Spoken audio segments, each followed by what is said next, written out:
Hello everyone, আসসালামু আলাইকুম। সকলে কেমন আছেন? আশা করি সবাই ভালো আছেন। আমিও আল্লাহর রহমতে ভালো আছি। তো শুভ সকাল। আজকে আমি চা দিয়ে ১ কাপ চা দিয়ে আজকের ব্লগটা স্টার্ট করলাম। সকাল সকাল ১ কাপ চা না হলে আসলে ভালো হয় না, কারণ চা না খেলে চোখ থেকে ঘুম যায় না, আর শরীরটাও কেমন যেন মেজমেজ করে। তো আহনাফকে স্কুলে দিয়ে আসলাম। আহনাফ স্কুলে আছে। তারপরে তো আমি বাসায় এসে চা বানানোর জন্য রেডি করতেছি। তারপরে এই যে ভাবলাম আজকে একটু দুধ চা খাই, তো দুধ চা বানিয়ে নিলাম। আর সাথে আহনাফের বাবাও বলল ও খাবে, তো ওর জন্য ১ কাপ, আমার জন্য 1 কাপ। তো আমরা এই যে চাটা আজকে বেলকনিতে বসে বসে খাবো, সেজন্য একটু বিস্কিটও নিয়ে নিলাম। বিস্কিটটা দিয়ে চা খাবো, আর হচ্ছে বাইরের সকালের দৃশ্যটা উপভোগ করব। আসলে আমার বেলকনিতে অনেক ধরনের গাছ আছে, যেগুলোর দিকে তাকালে চোখের অনেক শান্তি লাগে, কারণ সবুজের দিকে তাকাতে আসলে অনেক ভালো লাগে। তারপরে এই যে আমরা বেলকনিতে বসে বসে চা খাচ্ছি আর গল্প করছি। সময় অনেক গিয়েছে, দুপুরে আমরা খাওয়া দাওয়া করে ফেলেছি। সেই তারপর আহনাফকে স্কুল থেকে নিয়ে আসছি। তো রাতের বেলা ভাবলাম যে একটু রুটি বানাই। রাতে যেহেতু আমার হাতে একটু সময় থাকে, সারাদিনে সেভাবে সময় পাই না, আর রুটি করতে অনেক টাইমও লেগে যায়। সেজন্য ভাবলাম যে রাতেই রুটিটা বানাই। তো এই জন্য আমি রাতে রুটি বানানোর জন্য চলে এসেছি রান্নাঘরে। আটাগুলো আমি গরম পানিতে সিদ্ধ করে নিয়েছি, চালের আটা। তারপরে দেখলাম সিঙ্কে কিছু থালা বাসন জমেছে, সেগুলোও পরিষ্কার করে নিলাম। তারপরে এই যে রাতের ভিউটা আপনাদেরকে একটু সুন্দর করে দেখিয়ে দিলাম। এই পাশটা আটা আমি নিলাম, কিন্তু আটাটা এখনও ঠান্ডা হয় নাই, সেজন্য আবার রেখে দিলাম। আর এইদিকে ভুঁড়িটা আমি ডিপ ফ্রিজ থেকে অনেক আগে বের করে রেখেছিলাম, যেহেতু এটা কোরবানি ঈদের ভুঁড়ি ছিল। ভুঁড়ি বট আসলে যে নামে চিনেন। তো আমি এটা ডিপ ফ্রিজ থেকে অনেক আগে নামিয়ে রেখেছিলাম, বরফটা যেন ছুটে যায়। তারপরে তো আমি সমস্ত মশলা, গোটা মশলা, পেঁয়াজ, এগুলো সব কিছু দিয়ে পানি দিয়ে তার মধ্যে হচ্ছে একটু গুঁড়ো মশলাগুলোও দিয়ে দিলাম। তারপরে গুঁড়ো মশলার মধ্যে ছিল লবণ, তারপরে ধনে গুঁড়ো, জিরে গুঁড়ো, হলুদের গুঁড়ো, এই আর কি সব কিছু মশলাগুলো দিয়ে আমি তারপরে ফ্রোজেন করা ভুঁড়িটা দিয়ে দিলাম।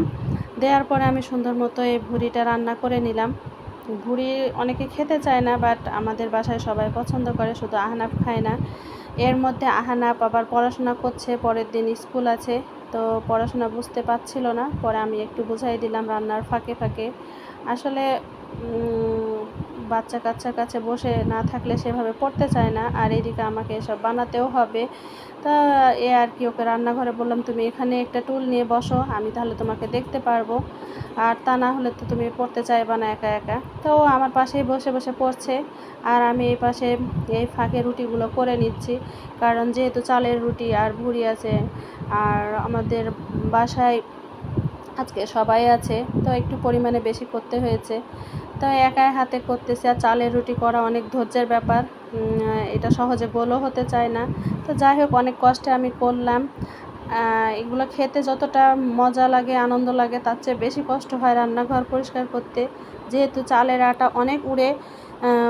তো এরা চালের আটাগুলো উড়ে রান্নাঘর পুরো মেখে যায়, আর সেগুলো পরিষ্কার করতে অনেক কষ্ট হয়। তারপরও কি আর করা, এই যে একে একে আমি সব রুটিগুলো সুন্দর করে ভেজে নিলাম।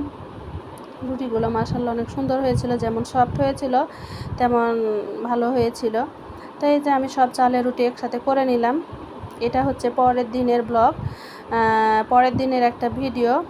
আমি বিকেলবেলা হচ্ছে আমার বেলকনি যে সবজি বাগানটা আছে, সেখানে একটু সার দিব, সেজন্য আজকে আসলাম। এখানে আমার শিম গাছ আছে, আর হচ্ছে বরবটি গাছ আছে। মাশাআল্লাহ আমার শিম গাছও ফুল এসেছে, আর বরবটি অলরেডি ধরে গিয়েছে। আমি সেই দিন বরবটি উঠিয়েছি। তো ভাবলাম যে না, গাছে একটু সার দেওয়া প্রয়োজন। কিছুদিন অনেক বৃষ্টি হলো, বৃষ্টির কারণে আমি সার দিতে পারছিলাম না, যেহেতু গাছের গোড়ার মাটি অনেক নরম ছিল। তো ভাবলাম যে আজকে যেহেতু আবহাওয়াটা ভালো আছে, সন্ধ্যার আগে আমি একটু এই বাগানের গাছগুলোর পরিচর্যা করে নেই। সেজন্য আমি চলে আসলাম। আর এই যে আমি অলরেডি জৈব সারগুলো শিম গাছে দিয়ে ফেলেছি। আর বরবটি গাছে এই যে পাশের গাছটাই হচ্ছে বরবটি গাছ। মাশাআল্লাহ, বরবটি গাছ দিয়ে আমি একটা বরবটি গাছের বরবটি দিয়ে, আমার নিজের বাগানের বরবটি দিয়ে আমি নুডলস বানাবো। সেই রেসিপিটাও আপনাদের সাথে শেয়ার করব। আর বেশি পরিমাণে বরবটি যখন ধরবে, শিম ধরবে, সেগুলো অবশ্যই আপনাদের সাথে শেয়ার করব। আসলে এখানকার আমার সবজি বাগানের সবজি দিয়ে তো আর আমার দৈনন্দিন সবজির চাহিদা মিটবে না, বাট এটা হচ্ছে আমার শখের বাগান। শখের বাগানে দু একটা সবজি, ফল, তারপরে ফুল, এগুলো দেখতে অনেক ভালো লাগে, আনন্দ লাগে। আমার এই বরবটি গাছে যখন প্রথম ফুল আসছিল, আমি তো দেখেই খুশি যে ফুল আসছে, ফুল ধরেছে। কারণ শখের জিনিস, এগুলো দেখতে আসলে ভালো লাগে, এগুলোর আনন্দ আসলে ভাষায় প্রকাশ করা যাবে না। তাই এই পাশে আমি একটা লাউ গাছও লাগিয়েছি। তো লাউ গাছটাতেও ভাবলাম যে একটু সার দিয়ে দেই।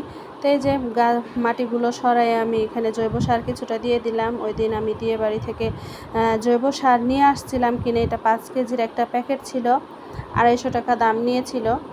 তো এই যে আমি এখানেও জৈব সারগুলো দিয়ে দিলাম। আর এখানে কাজ করার পরে এই যে বেলকনির অবস্থা একদম নোংরা হয়ে গিয়েছে। তো এইগুলো মুছে